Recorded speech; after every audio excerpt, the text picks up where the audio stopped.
ఈ కష్టాలు పగవాడికి కూడా రాకూడదు. అసలు ఏమైందిరా? సైలెంట్ గా ఉండు. ఇటు ఎవడన్నా వచ్చాడా? లేదే. ఎవర్రా వాళ్ళు? ఓ పెద్ద కథ. నీ పుట్టినరోజు సందర్భంగా 50,000 రూపాయలు నీ పేరుతో ఫిక్స్డ్ డిపాజిట్ చేశాను. ఇదిగో బాండ్. థ్యాంక్ యూ నాన్న. మీ ఫిక్స్డ్ డిపాజిట్ మీద సెక్యూర్ క్రెడిట్ కార్డు ఇస్తాం, తీసుకుంటారా? క్రెడిట్ కార్డు ఉంటే మంచిదే కదా. సరే ఇవ్వండి. చేతిలో రూపాయలు లేకుండా క్రెడిట్ కార్డుతో షాపింగ్ చేయడం ఒక కొత్త అనుభూతి. మీ సిబిల్ స్కోర్ బాగుంది, క్రెడిట్ కార్డు తీసుకుంటారా?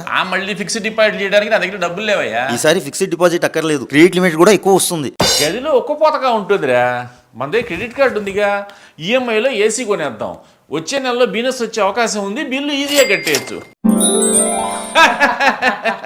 క్యాష్ తో కొనలేనివి ఈఎంఐలో వస్తే అన్ని కొనాలనిపిస్తుంది. రూపే క్రెడిట్ కార్డు తీసుకుంటారా? అబ్బో ఇప్పటికే 2 కార్డులు ఉన్నాయి, వద్దయ్యా. రూపే క్రెడిట్ కార్డు యూపీఐకి యాడ్ చేసి రోజువారీ చిన్న చిన్న పేమెంట్స్ కూడా చేయొచ్చు సార్.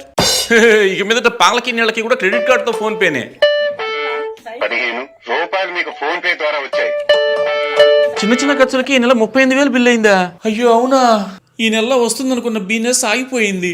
నీకు ఇచ్చిన ఫిక్స్డ్ డిపాజిట్ బాండ్ తిప్పివు, దాన్ని క్యాన్సిల్ చేసి అర్జెంట్ గా క్రెడిట్ కార్డు బిల్లు కట్టాలి. శాలరీ సరిపోదు, ఈ బిల్లు కట్టాలంటే కొత్త క్రెడిట్ కార్డు తీసుకోవాల్సిందే. క్రెడిట్ కార్డు కావాలండి. ఏమన్నా క్రెడిట్ కార్డు ఇప్పించేవాళ్ళు? క్రెడిట్ కార్డు కావాలి.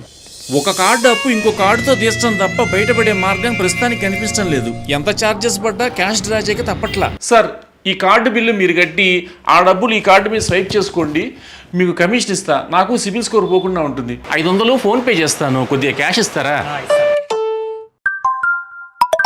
ఏమైంది? చాలా బిల్లు వస్తున్నాయి, కట్టడానికి డబ్బులు సరిపోవట్లేదు. కార్డులు కూడా ఒక్కోటి బ్లాక్ అవుతున్నాయి. ఈ గొలుసు అమ్మేసి కనీసం ఒక కార్డు బిల్ అయినా కట్టు. ఇకనైనా క్రెడిట్ కార్డులు వాడటం ఆపు. ఆ డబ్బులు అసలు సరిపోలేదు. ఇదిగోండి, ఈ బిల్డింగ్ లో ఉంటాడు సార్. అమ్మో, కార్డు రికవరీ ఏజెంట్లు. ఆయన ఇంట్లో లేరండి. అదే పారిపోతుందంట.